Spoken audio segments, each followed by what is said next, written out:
సుమన్ టీవీలో మీ personal and business promotions కోసం కింది నెంబర్కి కాంటాక్ట్ చేయండి. Hi viewers, welcome to Suman TV.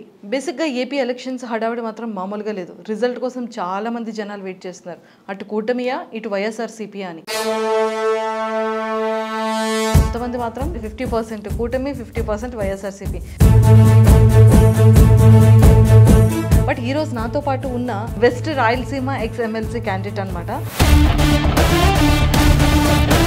Nagaruru Raghavendra Rao గారు నాతో పాటు ఉన్నారు. లేట్ చేయకుండా సార్తో మాట్లాడి చాలా విషయాలు తెలుసుకున్నాం. Hello sir, welcome to Suman TV. నమస్తే అండి.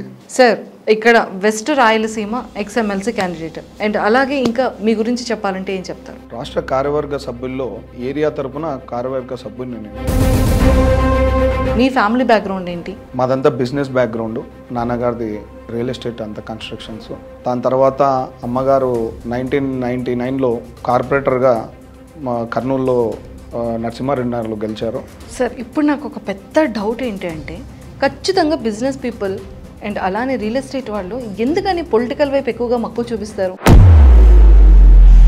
అంటే డబ్బు సంపాదన కోసమా, లేకపోతే రాజకీయంలోకి వస్తే దేన్నైనా పరిపాలించవచ్చు, దేన్నైనా సరే మన వరకు లాగొచ్చు అన్న ఉద్దేశంతో పాలిటిక్స్లోకి వస్తారా? రాజకీయాల్లో రావాలని అనేది కాదు. మెయిన్గా ఏమంటే మేము ఫేస్ చేసిన ప్రాబ్లమ్స్. ఆల్మోస్ట్ ఎలక్షన్స్ అంతా అయిపోయింది. 50% కూటమి అంటున్నారు, 50% వైఎస్ఆర్సీపీ అంటున్నారు.